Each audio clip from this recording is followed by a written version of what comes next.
So this is my 1954 Chevy Corvette. This is one of 3,640 cars built in 1954.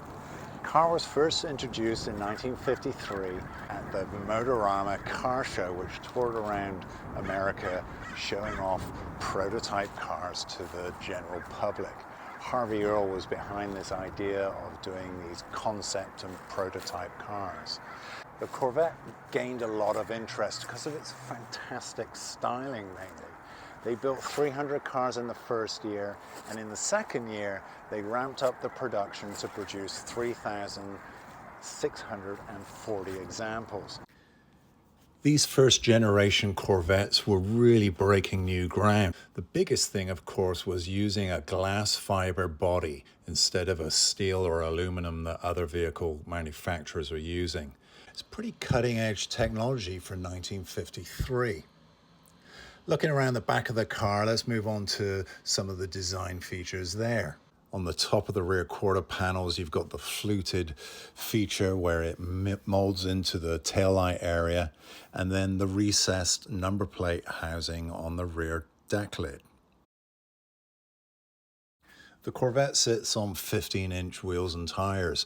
You can see the exterior trim is fairly limited. You've got the spears that run down the side that neatly tie into the front and rear bumper treatments. Let's get a closer look at the headlights and the grille.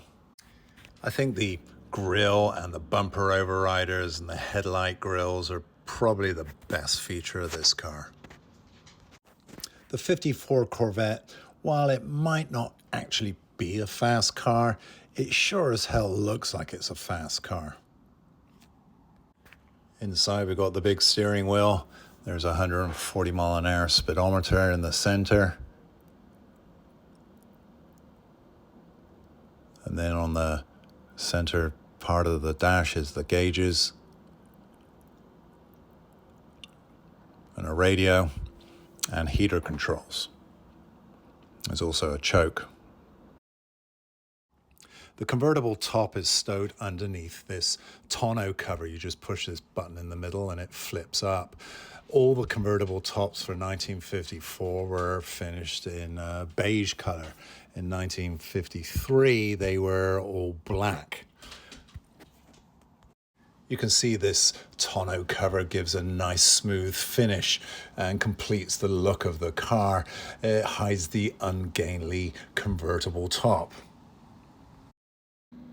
And then you can see the curvature of the windshield here. And then in the center, there's a little flap in the cowl, which opens up to let fresh air into the cabin of the car.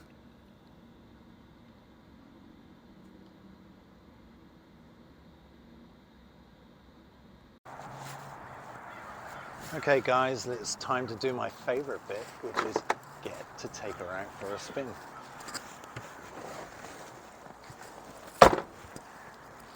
Immediately when you sit inside this car, the big thing that you notice is this huge steering wheel, which you kind of need because there's no power steering on this car, so you need this extra leverage to move you around. When you're actually driving, it feels pretty good. The steering is fairly positive and direct, but there's plenty of room for me. I'm 6'3" and I do just about fit in it. The windshield here is just above my line of view, so if I scoot down a bit, I feel pretty comfortable driving the car. You've got a rear view mirror here, and you've got a side mirror as well. You've got a choke here, you've got a defrost for the heater, which was an option on the car. This car's got a radio on there, an AM radio, no FM back in 1953. There's a flap here to open up the air intake to in the cowl on the car here. So now we're going to do my favorite bit, which is let's take her for a spin and see how she runs.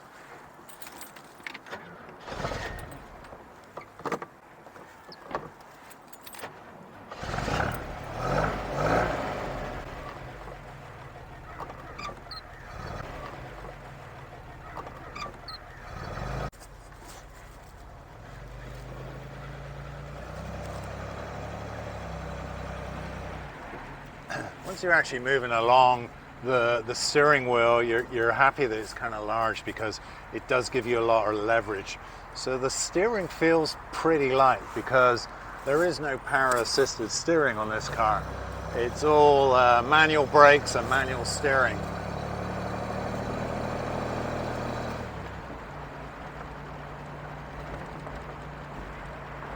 She cruises along just nicely. It's 150 horsepower, so it's not quick. It's not going to get you there quick, and it's coupled to a 2-speed automatic transmission. It could really do with a 3-speed or a 4-speed auto, but didn't have a lot of choices in 1954. Having said that, she's fun to drive. You just get a feeling of you're driving a little bit of American history. The Corvette was always America's sports car and always will be. And for that reason, this car kind of has a special place in my heart. I do really like it. I didn't think I was going to like it that much, but I've got used to this car, and the styling is just so amazing and so different that you can't help not love this car. Chevrolet introduced this body style in 1953, and they produced 300 examples. That's probably one of the more collectible Corvettes out there, the very first generation. This car, built in 1954, is almost an identical car, but it was built on a different production line. GM originally planned to make 12,000 cars for 1954, but it didn't sell that well. They only made 3,640 cars. And a lot of those cars at the end of the year, over half of them were left unsold on dealers' forecourts. And that reduced the amount of cars that they built for 1955. Only 700 cars were built in 55. So a total over the 3-year production run with this actual body style, only about 4,600 cars were built. So it's an exclusive club. There aren't many of these around. A lot of them are being smashed up or hot rodded. So very few original cars left. This car is quite original. It's got its original engine, original transmission. There hasn't been too many modifications. The cylinder head's been changed, but it's got the original triple 1-barrel Carter carburetors with the bullet-nosed air filters. Later in the production cycle of 54, they actually changed to a 2-carb setup. So this is one of the earlier cars. This car was chassis number 1943, and the chassis numbers started at 1,000. So it was the 943rd car built. Harvey Earl was the head of design at GM during the 50s. He was most famous probably for the 1959 Cadillac fins. That was the pinnacle of his design. He introduced the Motorama prototypes. This was a car show that traveled around the US and showed the new designs that GM were thinking about and wanted to bring to gauge the public's reaction. It was the beginning of prototype cars.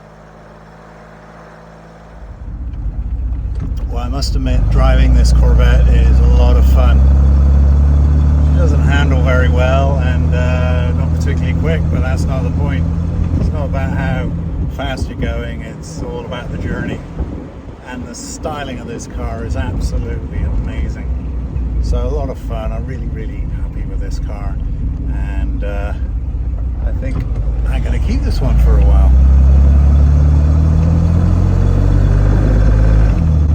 Kind of nice because I'm 6'3", so there's a lot of classic cars that I don't fit in very well. Austin Healey's are a bit of a struggle to get in and out of, and an XK120 is just impossible for me to drive. But this car I just about fit in I can see everything, and it's pretty easy to drive. It's automatic, so that's kind of a nice feature in Los Angeles traffic. But yeah, I like this car. It's fun. It actually sounds pretty good as well. The straight six puts out about 150 horsepower, so not particularly quick, but it doesn't need to be.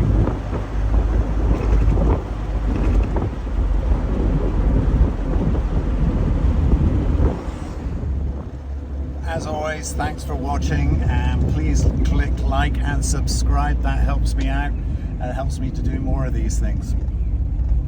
Catch you on the next one.